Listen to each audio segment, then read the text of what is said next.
Ya, sampai bertemu kembali di materi kita kali ini mengenai keamanan dan privacy Internet of Things.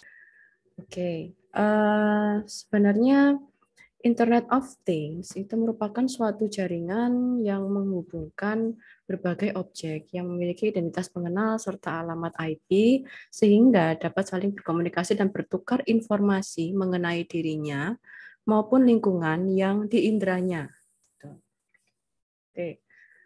Objek-objek dalam IoT dapat menggunakan maupun menghasilkan layanan-layanan dan saling bekerja sama untuk mencapai suatu tujuan bersama. Nah, sehingga dengan kemampuannya ini, IoT telah menggeser definisi internet sebagai komputasi di mana saja, kapan saja, bagaimana saja, menjadi apa saja, siapa saja, dan layanan apa saja. Salah satu isu yang sebenarnya masih menjadi kelemahan dalam pengimplementasian IoT itu adalah masalah keamanan dan privacy, gitu ya. Nanti mengapa ini menjadi masalah itu akan kita pelajari di materi ini. Nah, serangan terhadap keamanan IoT ini juga dapat mencakup serangan terhadap label RFID, kemudian ada jaringan komunikasi maupun privacy data.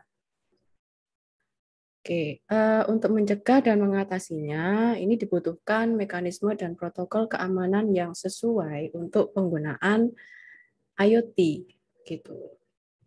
Nah, berikut ini adalah outline yang akan kita pelajari mengenai materi keamanan dan privacy untuk sistem IoT atau Internet of Things.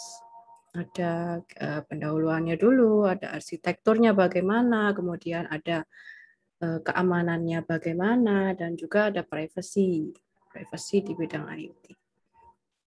Oke,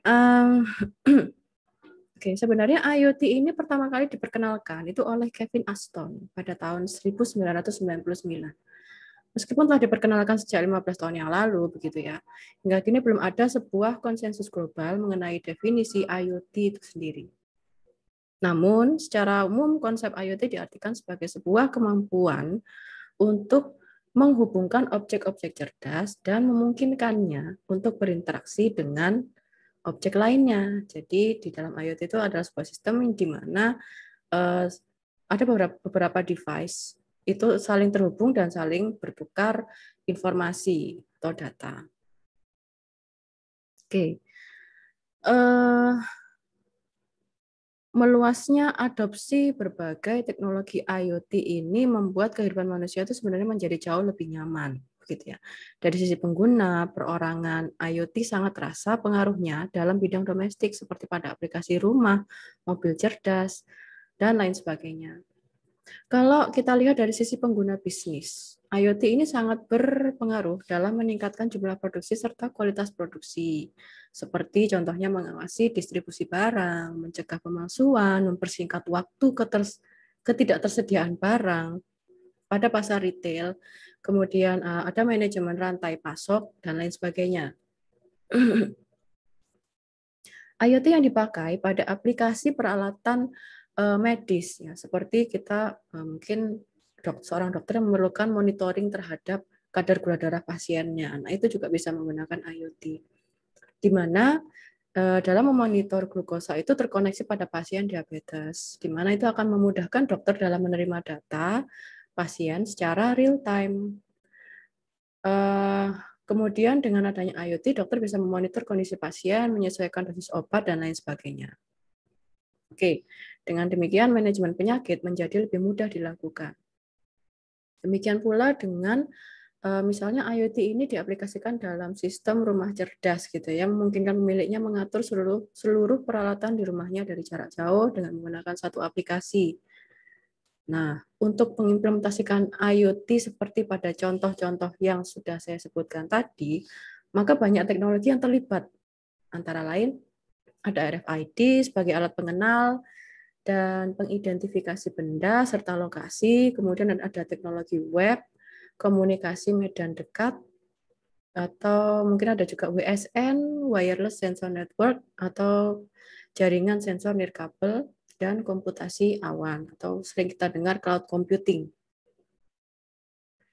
Lalu teknologi-teknologi dalam IoT ini terhubung dengan berbagai terminal pengumpul data melalui jaringan internet maupun jaringan komunikasi lainnya. Informasi di mana informasi mengenai lingkungan di sekitar objek ini diambil secara real time. Jadi saat itu juga begitu ya. Secara real time kemudian diubah ke dalam format data yang sesuai untuk ditransmisikan melalui jaringan dan dikirim ke pusat data. Di mana nanti di data tersebut kemudian diolah oleh pengolah cerdas dengan menggunakan komputasi awan dan teknologi komputasi cerdas lainnya gitu. Jadi memang dalam membangun sistem IoT ini melibatkan beberapa macam teknologi begitu. IoT ini sebenarnya adalah sebuah konsep, Oke. Sebenarnya secara garis besar itu ada 3 hal dari IoT yang dapat diancam keamanannya. Yang pertama itu adalah keamanan fisik, gitu ya. Terutama keamanan sensor dan RFID dari intervensi dan pencegatan sinyal. Jadi karena menggunakan RFID, di mana RFID itu ada proses transmisi data dengan menggunakan sinyal elektromagnetik, gitu ya, sehingga ada potensi attacker untuk melakukan serangan terhadap sinyal elektromagnetik tersebut, gitu. Lalu yang kedua adalah keamanan operasi pada berbagai elemen yang harus dapat menjamin bahwa sensor, sistem transmisi, dan lainnya dapat beroperasi secara normal. Keamanan operasi ini pada dasarnya sama dengan keamanan sistem informasi tradisional. Lalu yang terakhir itu ada keamanan data yang juga meliputi berbagai elemen. Informasi pada sensor, sistem transmisi, dan pengolah data tidak boleh dirusak, dicuri maupun dimanipulasi.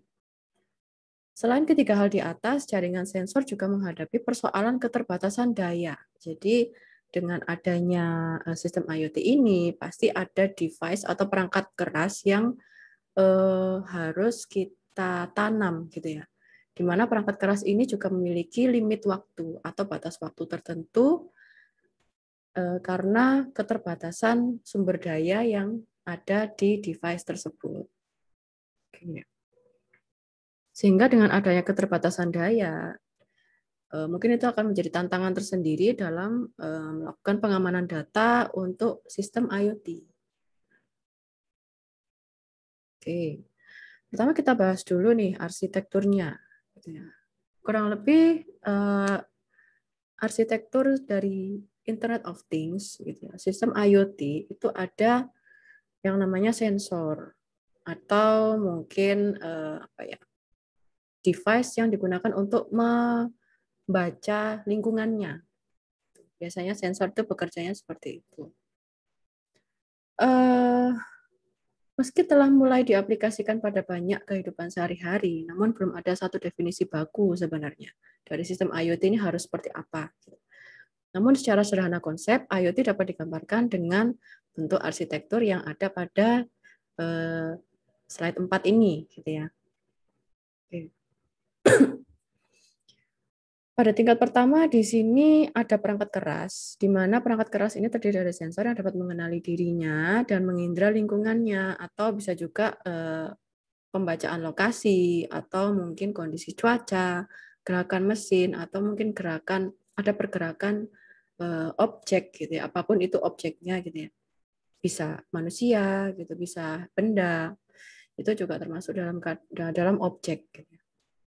Ada juga kondisi kesehatan, misalnya kalau dalam bidang medis, sensor untuk mendeteksi saturasi oksigen. Nah, tuh.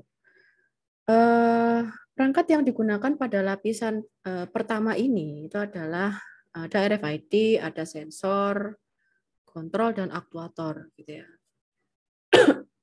Lalu kemudian ada lapisan kedua, di mana lapisan kedua ini merupakan gateway. Gateway ini nantinya merupakan jembatan penghubung begitu ya antara jaringan internal sensor yang mengumpulkan data dengan jaringan luar, atau jaringan luar ini bisa kita sebut internet gitu ya, melalui berbagai media komunikasi nirkabel. Di mana nanti untuk mendapatkan jaringan luar itu kita bisa menggunakan WiFi, ada ya perangkat perangkat hardware untuk sistem WiFi atau Bluetooth atau mungkin Ethernet Shield gitu ya, atau Zigbee dan lain sebagainya. Oke, Gateway ini juga merupakan tempat pengolah data tahap pertama, di mana di situ ada proses pengalamatan dan pengaturan routing. Routing ini nanti fungsinya untuk menentukan jalur mana data ini seharusnya dikirimkan, gitu ya. Oke. Lalu data yang ditransmisikan melalui gateway kemudian disimpan dan diolah di cloud server. Jadi ada server yang nanti akan menerima data hasil sensor tersebut dan juga berfungsi sebagai mesin analitik big data gitu. Jadi data-data yang masuk dari sensor dikirim ke cloud server, lalu di cloud server itu nanti akan diolah gitu ya. Diolah lagi untuk mendapatkan data yang ready to use gitu ya, siap untuk digunakan oleh end user-nya gitu ya. Oke. Kemudian data yang sudah diolah ini nanti kemudian digunakan untuk melakukan hal-hal cerdas sesuai tujuan IoT. Kemudian tadi cloud server dari kita bahas ya di lapisan ketiga. Lalu ada lapisan pengguna. Lapisan pengguna ini nanti yang akan menerima atau sebagai end user gitu ya, user terakhir yang akan menerima hasil dari sistem IoT gitu ya. Pada sisi pengguna, layanan IoT ini dimanfaatkan melalui aplikasi mobile atau mungkin melalui website gitu ya, atau mungkin melalui desktop application dan lain sebagainya. Oke. Berikutnya, nah ini kita akan bahas mengenai keamanan IoT gitu ya. Sebenarnya kenapa sih kok kita perlu membahas ini gitu ya, perlu membahas keamanan IoT? Karena dengan adanya sistem IoT, otomatis pasti ada proses transfer data antar device, gitu ya, antar device melalui jaringan publik, gitu, melalui jaringan publik, di mana data itu nanti melalui jaringan publik akan terekspos, berarti kan, terekspos di publik, gitu, terekspos di jaringan publik, sehingga sangat berpotensi memberikan celah bagi attacker untuk mengambil data itu selama data tersebut ditransmisikan. Nah, dari ancaman-ancaman keamanan gitu ya, yang dapat mempengaruhi keamanan IoT, gitu ya. Ini juga tergantung dari target serangannya gitu ya.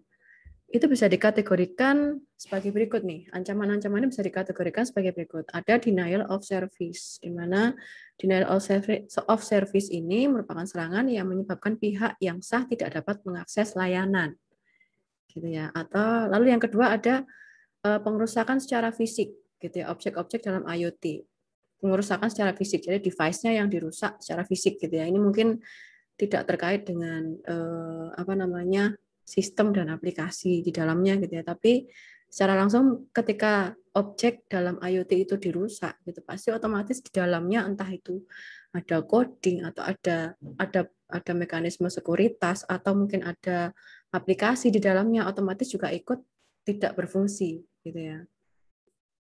Lalu yang ketiga ada eavesdropping. Eavesdropping ini adalah serangan pasif yang dapat dilakukan pada berbagai kanal komunikasi. Tujuannya adalah untuk mengekstrak data dari aliran informasi.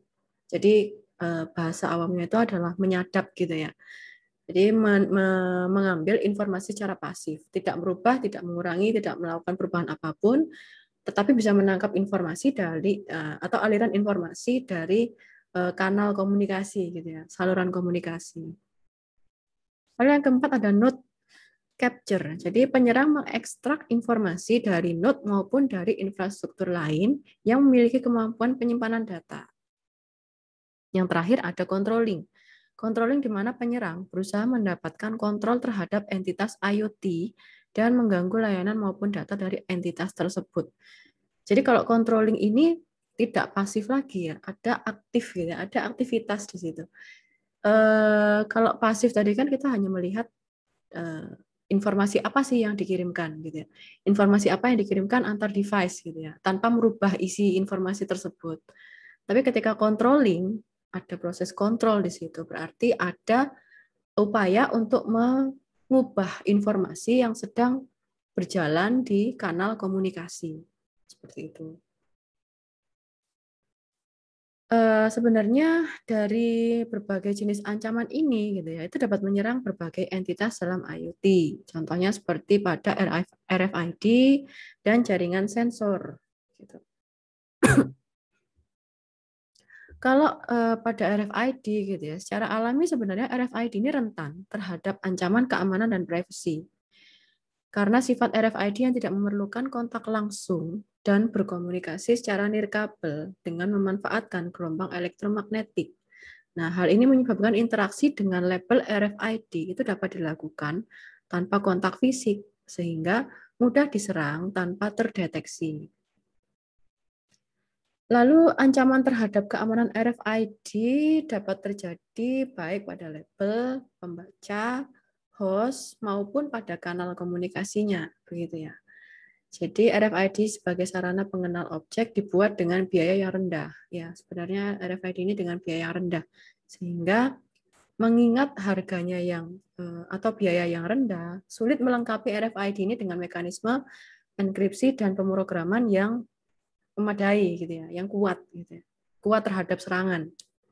Nah, akibatnya label RFID ini rentan terhadap serangan seperti pencurian, penggandaan maupun modifikasi data gitu. Kalau pada sisi kanal komunikasi, RFID yang berkomunikasi dengan memanfaatkan gelombang elektromagnetik begitu ya.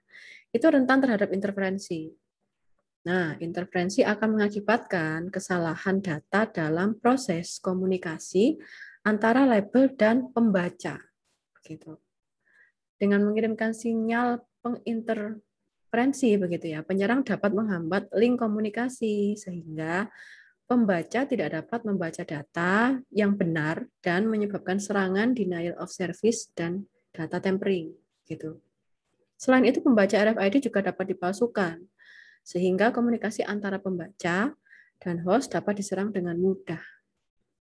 Nah, penyerang dapat melakukan gitu ya, dapat melakukan serangan middleman. Jadi membaca data di tengah-tengah kanal komunikasi gitu ya. Di tengah-tengah data itu sedang ditransfer. Nah, ini serupa dengan eavesdropping gitu ya atau penyadapan. Seperti itu. Lalu yang berikutnya ini ada jaringan sensor nirkabel gitu ya atau dalam bahasa Inggrisnya lebih familiar dikenal dengan WSN atau Wireless Sensor Network gitu ya.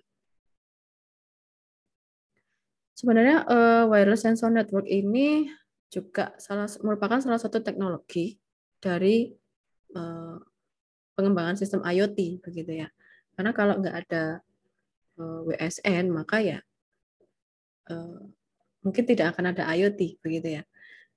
Nah, dengan WSN ini jaringan dan layanan dapat diintegrasikan gitu ya, menjadi infrastruktur IoT.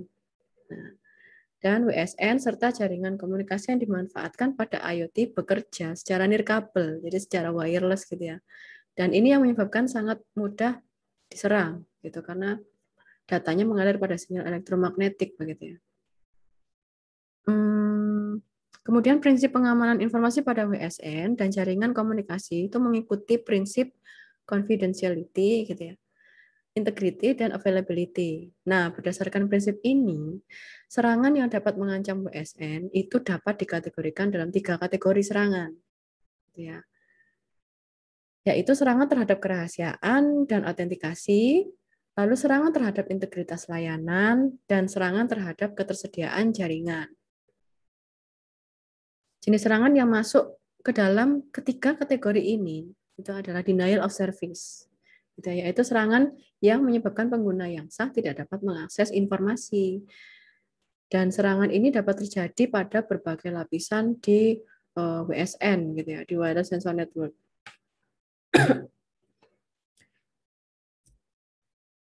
Nah,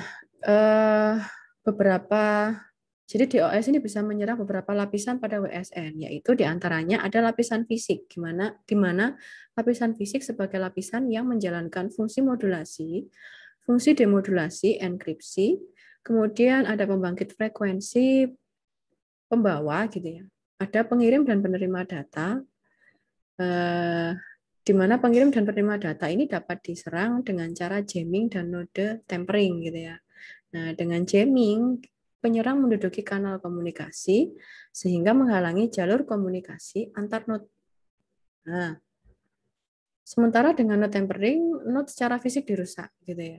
Jadi node tampering itu maksudnya node secara fisik dirusak atau diubah untuk mendapatkan informasi yang sensitif. Gitu ya. Kemudian yang kedua ada DOS atau Denial of Service pada lapisan link. Nah, lapisan link ini bertanggung jawab dalam melakukan multiplex berbagai aliran data, mendeteksi bingkai data serta melakukan MAC and error control gitu ya. Nah, serangan DOS pada lapisan link dapat dilakukan dengan cara kolisi atau collision gitu ya. Collision itu kan artinya tumbukan gitu ya, tabrakan gitu ya. Nah, collision ini dipicu dengan mengirimkan paket data secara serempak gitu ya, secara bersamaan dari dua node pada kanal frekuensi yang sama gitu ya. Di mana collision ini atau tubrukan ini akan menyebabkan perubahan kecil pada paket data sehingga tidak teridentifikasi dengan benar. Jadi data yang saling bertubrukan tadi itu akan menyebabkan data isi di dalamnya itu juga menjadi berubah gitu ya. Oke. Di mana serangan DOS ini yang menyebabkan traffic yang tinggi pada kanal sehingga menyebabkan user yang seharusnya bisa mengakses ke sana itu tidak bisa gitu ya, karena kanal komunikasinya dibanjiri oleh banyak paket data secara bersamaan. Nah, berikutnya yang ketiga itu ada DOS pada lapisan jaringan. Gitu. Pada lapisan jaringan, beberapa jenis serangan yang menyebabkan DOS dapat dilakukan pada lapisan yang bertanggung jawab terhadap proses routing. Gitu ya. Nah, di mana di lapisan jaringan ini kan sebenarnya ada proses routing gitu ya. Ada proses routing itu di mana proses routing adalah menyalurkan paket ke alamat yang benar, begitu ya. Itu kan fungsi proses routing gitu ya. Sehingga ketika ada DOS di lapisan jaringan, maka itu otomatis akan menghambat proses routing yang seharusnya dilalui oleh paket tersebut. Gitu. Nah, yang pertama itu ada spoofing, ada replaying, dan traffic yang salah arah. Itu contoh-contoh denial of service pada jaringan gitu ya. Lalu serangan yang kedua itu ada hello flood gitu ya. Ada hello flood. Di mana serangan ini dilakukan dengan cara membanjiri kanal komunikasi gitu ya. Dengan sejumlah besar pesan yang tidak bermanfaat gitu ya. Karena memang tujuannya kanal komunikasi dibanjiri gitu ya. Dibanjiri dengan paket data sehingga user yang sah tadi yang seharusnya bisa mengakses jaringan tersebut menjadi tidak bisa gitu ya. Karena kan sebenarnya dalam jaringan itu kan juga pasti ada limit atau ada batasan jumlah paket yang bisa mengalir gitu ya, mengalir antara satu device ke device yang lain gitu ya. Lalu cara ketiga adalah homing, di mana penyerang mencari di dalam traffic gitu ya, kepala cluster dan key manager yang melakukan kemampuan gitu ya, untuk mematikan seluruh jaringan. Jadi ibaratnya kalau di dalam jaringan itu ada master, ada slave gitu ya. Nah, ini cara kerja dari homing itu adalah dia mencari masternya nih. Master di mana dengan menggunakan master ini nanti saya bisa mematikan seluruh jaringan gitu. Itu caranya homing gitu. Lalu ada lagi cara yang lain yaitu dengan sipil gitu ya, di mana penyerang ini mereplikasi gitu ya. Mereplikasi sebuah node dan mengenalkannya pada node-node lain gitu ya, dengan identitas yang berbeda-beda gitu. Ada lagi jenis serangan yang lain itu ada wormhole gitu ya. Wormhole yang menyebabkan berpindahnya bit-bit data gitu dari posisi sebenarnya di dalam jaringan. Lalu ada lagi cara yang lain nih, cara DOS di lapisan jaringan yang lain gitu ya. Itu adalah dengan acknowledgement flooding gitu ya. Di mana node penyerang mencurangi acknowledgement dengan memberikan informasi yang salah pada node tujuan. Oke. Itu tadi DOS pada lapisan jaringan gitu ya, pada lapisan jaringan. Nah, lalu ada lagi serangan DOS pada lapisan transport, di mana lapisan transport ini kan sebenarnya berfungsi untuk menjaga kehandalan transmisi data gitu, dan mencegah kemacetan akibat tingginya traffic di router gitu ya. Nah, penyerang dapat melakukan serangan flooding, yaitu dengan sengaja membanjiri. Sebenarnya sama ya, caranya itu sama gitu. Dengan membanjiri kanal komunikasi dengan traffic yang tinggi. Gitu ya. Dan serangan desinkronisasi, yaitu di mana desinkronisasi ini adalah mengirimkan permintaan pada endpoint, gitu ya, pada titik-titik terakhir gitu ya, untuk mengirim ulang pesan yang salah yang sebetulnya tidak ada. Gitu. Nah, desinkronisasi inilah yang menyebabkan node ini kehabisan energi. Gitu. Jadi caranya mematikan node, gitu ya. Caranya merusak sebuah node dalam atau sebuah device node dalam sistem IoT itu dengan terus membanjiri paket, sehingga node ini kan ketika dibanjiri paket dia harus bekerja ekstra, gitu ya. Ketika dia harus bekerja ekstra, berarti dia harus mengeluarkan energi atau daya yang lebih untuk menangani banjirnya paket, gitu ya. Nah, sehingga inilah yang nantinya akan mempersingkat gitu ya, masa hidup dari node gitu, dan akhirnya bisa menyebabkan kerusakan pada node dalam sistem IoT. Lalu berikutnya ada serangan DOS pada lapisan aplikasi gitu. Nah, lapisan ini bertanggung jawab terhadap manajemen traffic dan penyedia perangkat lunak bagi aplikasi yang berbeda dengan cara menerjemahkan data menjadi bentuk yang dapat dipahami. Itu kan fungsinya dari aplikasi gitu ya. Nah, serangan DOS di lapisan ini diinisiasi dengan menstimulasi sensor node untuk membuat traffic yang sangat besar gitu ya pada rute menuju base station. Tuh. Oke. Ini untuk keamanannya ya. Sekarang kita beralih ke privacy gitu ya. Kalau kita tilik lagi gitu ya, IoT itu kan merupakan sebuah sistem terbuka yang dapat digunakan dan diakses oleh siapapun, gitu ya, oleh siapa saja dari mana saja. Gitu ya. Pada sistem terbuka semacam ini pasti dibutuhkan proteksi terhadap informasi dan data penggunanya, gitu karena pasti datanya sudah terekspos ya ke jaringan publik gitu ya, jaringan publik. Lokasi terminal di dalam IoT itu merupakan salah satu sumber informasi sensitif yang perlu dilindungi, gitu ya. Selain itu masalah privasi juga muncul pada pengolahan data, di mana pihak yang tidak berhak dapat melakukan analisa tingkah laku berdasarkan penggalian data. Perlindungan data terhadap atau perlindungan terhadap privasi secara umum itu meliputi ketiga hal, yaitu perlindungan terhadap data, lokasi, dan identitas, gitu ya. Nah, kemudian untuk menjamin agar privasi personal maupun perusahaan tidak dirusak sebagai akibat dari terbukanya data tersebut pada pengumpulan, pengiriman, dan pengolahan data, maka diperlukan mekanisme yang mengatur akses terhadap data tersebut. Begitu. Selain itu, mengingat banyaknya entitas yang bersinggungan dengan data pengguna, terjaminnya privasi data dan pengguna menjadi hal yang sangat penting. Jadi sistem IoT ini sebenarnya selain masalah keamanan gitu ya, ada lagi masalah privacy data, gimana pasti ada data-data sensitif yang harus dilindungi privasinya gitu ya. Sebuah sistem yang sebenarnya sebuah sistem yang ramah privasi gitu ya, atau yang sangat menjunjung tinggi privasi gitu ya, harus dapat menjamin hal-hal berikut, yaitu pengguna harus memiliki kontrol penuh atas mekanisme yang digunakan untuk menjamin privasi mereka. Kemudian dari hal ini juga pengguna harus dapat memilih untuk membagikan atau tidak data mereka, karena sebenarnya yang memiliki hak penuh atas data pribadinya ya penggunanya sendiri begitu ya, sehingga dari sistem IoT ini harus bisa menunjang atau harus disediakan suatu cara atau mekanisme di mana pengguna ini nanti bisa memilih untuk membagikan datanya atau tidak gitu ya. Selain itu, sistem IoT juga harus dapat memutuskan untuk tujuan apa informasi tersebut digunakan. Gitu. Nah, dalam menjamin privasi ini, gitu ya, secara umum ada 3 hal yang dapat dilakukan, yaitu manajemen identitas, autentikasi, dan otorisasi. Dalam model yang sebenarnya ada beberapa cara gitu ya, cara untuk menjamin privasi gitu ya, yaitu ada identitas, autentikasi, dan otorisasi. Setiap pengguna atau layanan dipetakan ke dalam identitas akarnya gitu ya. Oke.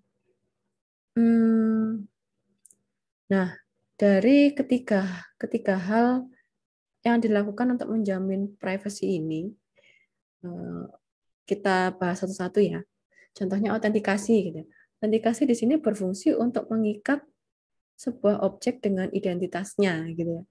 Dan untuk menjamin properti maupun peran dari objek tersebut.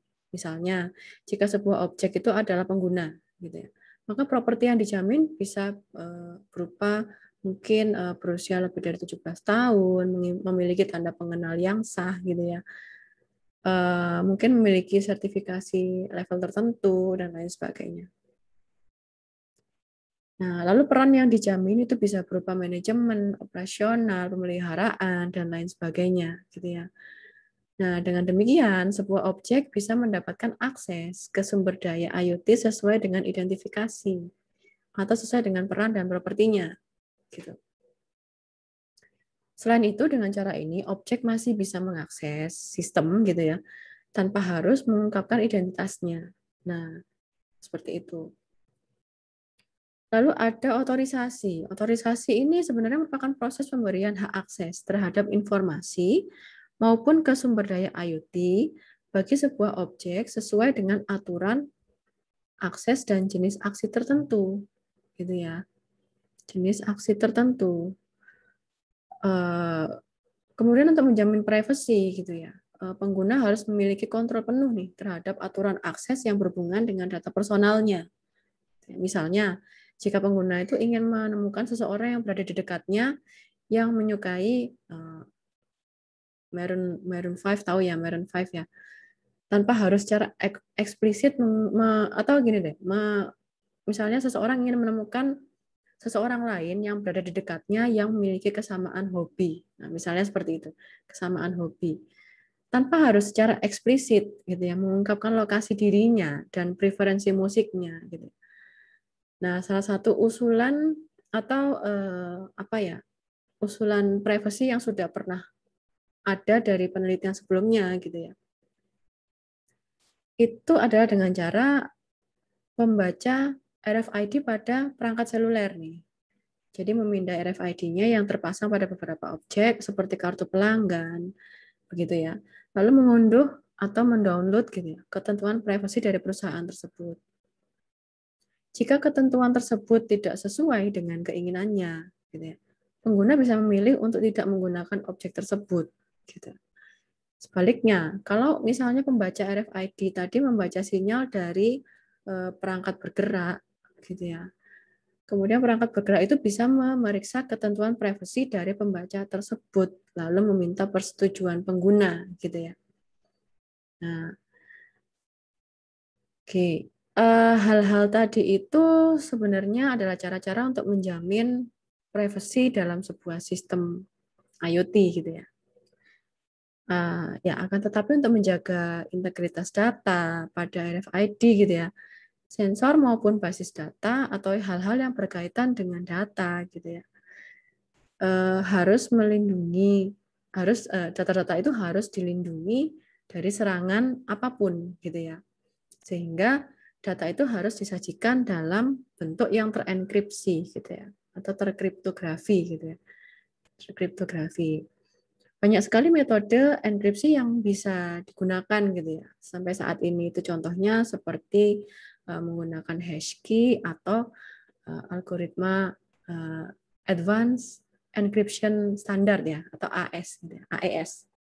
Nah, itu nanti yang akan kita bahas pada materi AES berikutnya gitu. Untuk materi keamanan dan privasi IoT sudah selesai sampai sini dulu. Terima kasih.